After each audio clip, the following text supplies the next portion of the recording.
તો અવારનવાર સ્ફોટક નિવેદન આપતા પૂર્વ નાયબ મુખ્યપ્રધાન નીતિન પટેલ ફરી એકવાર ચર્ચામાં આવ્યા છે। નીતિન પટેલે આ વખતે કોંગ્રેસને આડે હાથ લેતા ભૂતકાળમાં કોંગ્રેસની સરકાર વખતે મહેમાનોને અપાતી સીદી સૈયદની જાળીની ભેટ પર સવાલ ઉઠાવ્યો છે। નીતિન પટેલે મહેસાણાના કાર્યક્રમમાં જણાવ્યું હતું કે કોંગ્રેસના સમયમાં બહારથી આવેલા મહેમાનોને સીદી સૈયદની જાળી અપાતી। આ જાળી સાથે ગુજરાતની સંસ્કૃતિ અને સનાતન ધર્મનો કોઈ સંબંધ નથી। જ્યારે મોદી સરકાર આવી ત્યારબાદ સ્ટેચ્યુ ઓફ યુનિટીને ભેટમાં અપાય છે।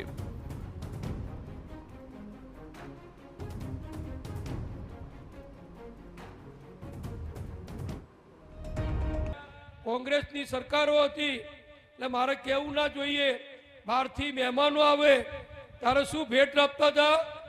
સીદી સૈયદની જાળી। હવે પેલી જાળી અમદાવાદમાં છે ને, ઇતિહાસમાં ચોપડીઓમાં તમે જોયું હશે, આખા ગુજરાતને કંઈ લેવા દેવા નહીં, ગુજરાતની સંસ્કૃતિને એની જોડે લેવા દેવા નહીં, આપણા સનાતન ધર્મને એની જોડે લેવા દેવા નહીં, પણ પરદેશથી કે બહારથી કોઈ મહેમાન આવે એટલે કોંગ્રેસના નેતાઓ એ સીદી સૈયદની જાળી એને ભેટ આપતા હતા। હવે એ બધું બદલાઈ ગયું। આપણા વડાપ્રધાને જે સરદાર પટેલને દુનિયાભરમાં વિશ્વની ઊંચામાં ઊંચી પ્રતિમા બનાવી, જે સન્માન આપ્યું, એટલે હવે આપણે બધાય હજારો સમારંભોમાં અમે જઈએ છીએ।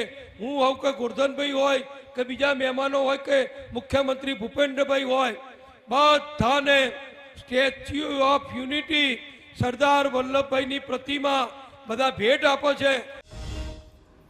તો આ તરફ કોંગ્રેસના પ્રવક્તાએ નીતિન પટેલ સામે નિશાન સાધતા કહ્યું કે ચર્ચામાં રહેવા માટે નીતિનભાઈ આવા નિવેદનો કર્યા કરે છે। જો કોઈ તથ્ય હતું જેમાં કોઈ તથ્ય હોતું નથી। રાજ્યના પૂર્વ નાયબ મુખ્યમંત્રી શ્રી છેલ્લા કેટલાક સમયથી એવા નિવેદન કરીને ચર્ચામાં રહેવા માંગતા હોય તેમ જણાય છે। તેમણે કીધું કે સીદી સૈયદની જાળી એ ઐતિહાસિક પ્રકારની જાળવણી છે, કૃતિ છે, અને દેશના પ્રધાનમંત્રી શ્રી પોતે વિદેશમાં જાય ત્યારે અથવા વિદેશી મહેમાન આપણે આવે ત્યારે સીદી સૈયદની જાળી તેમને અર્પણ કરતા હોય છે। એ પછી જાપાનના વડાપ્રધાન હોય કે પછી ચીનના રાષ્ટ્રપ્રમુખ હોય, તમામને આ પ્રકારના ભેટ સ્વરૂપે અપાયેલી છે। પણ માનનીય નીતિનભાઈ ઘણા સમયથી સતત વિવાદમાં રહેવા અને સ્ક્રીન ઉપર રહેવા માટે આવા નિવેદન કરતા રહ્યા છે। મારે એમને પૂછવું છે, ખરેખર નીતિનભાઈ આપને એમ હોય કે ખરેખર સરદાર સાહેબનું ગૌરવ પુનઃસ્થાપન કરવાની તમને જરૂર દેખાણી હોય તો માનનીય નરેન્દ્રભાઈને જ કહો કે સ્ટેડિયમનું નામ કેમ બદલી નાખવાનું।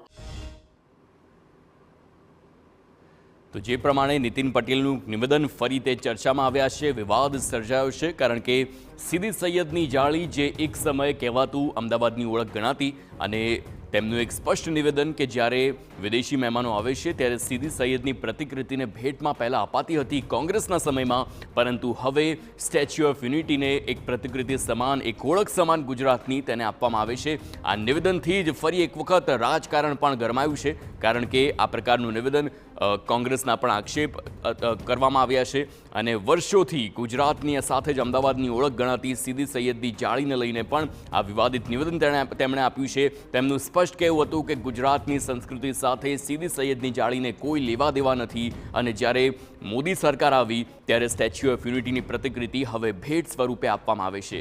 એ આખું આ જે નિવેદન છે નીતિન પટેલનું, તેને લઈને આક્ષેપ પ્રતિ આક્ષેપ થઈ રહ્યા છે।